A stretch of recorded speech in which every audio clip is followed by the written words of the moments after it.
Halo semuanya, perkenalkan nama saya Erika Sinisuka, saya dari Prodi Kedokteran Gigi semester 1 kelas pagi. Nah, ini dia NIM saya.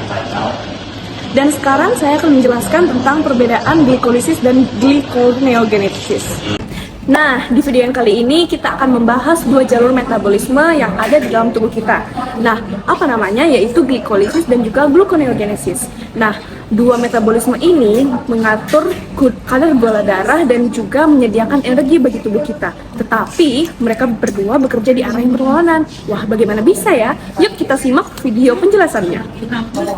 Nah, di sini saya akan menjelaskan tentang definisi apa itu glikolisis dan juga apa itu gluconeogenesis, dan juga menjelaskan tujuan dari keduanya. Glikolisis adalah proses pemecahan dari glukosa menjadi pirufat dan menghasilkan energi dalam bentuk ATP dan juga energi. Nah, jalur ini merupakan langkah pertama dalam respons seluler yang menyediakan energi cepat untuk sel. Yang kedua adalah gluconeogenesis. Hal ini adalah yang sebaliknya, yaitu proses pembentukan glukosa dari senyawa non-karbohidrat seperti asam laktat, gliserol, ataupun asam amino. Jalur ini juga berfungsi untuk menjaga kadar glukosa darah tetap stabil, apalagi terutama pada saat tubuh dalam keadaan yang puasa. Lokasi terjadinya glikolisis.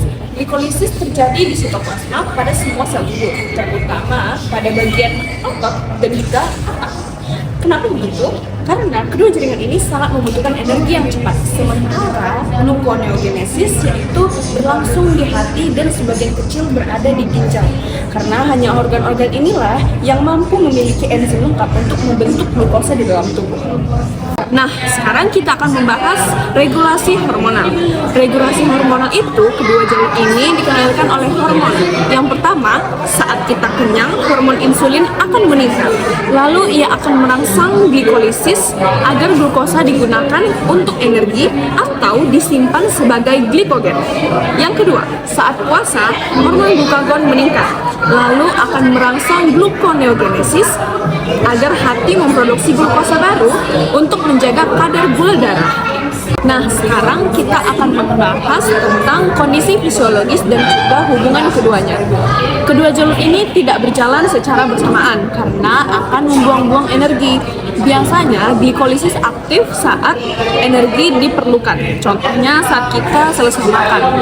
Yang kedua adalah gluconeogenesis aktif saat energi sedang hemat. Contohnya saat kita puasa. Nah, hubungan keduanya disebut dengan metabolic cycle. Mengapa begitu? Karena keduanya saling melengkapi untuk menjaga keseimbangan energi dan juga kadar gula darah.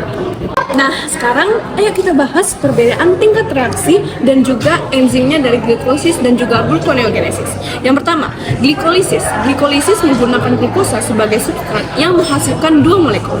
Apa aja sih? Yang pertama yaitu dua molekul dari ATP dan juga dua molekul dari NADH. Enzim kuncinya yaitu adalah heksokinase, fosfofruktokinase 1, dan juga pirufat kinase. Yang kedua adalah glikoneogenesis, yaitu menggunakan pirufat sebagai bahan awal dan juga membutuhkan energi, yaitu 6 ATP atau GTP, dan juga membentuk glukosa. Enzim kuncinya yaitu pirufat karboksilase, karboksilase, fruktosa 1, dan juga glukosa 6.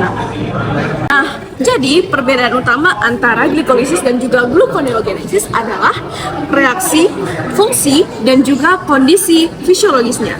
Glikolisis itu memecah glukosa lalu menghasilkan energi, sementara gluconeogenesis membentuk glukosa lalu menjaga kadar gula darah.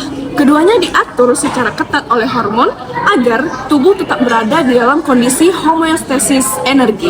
Nah, jadi begitu ya guys, perbedaan antara glikolisis dan juga gluconeogenesis. Semoga video saya dapat membantu kamu semua. Terima kasih, dadah!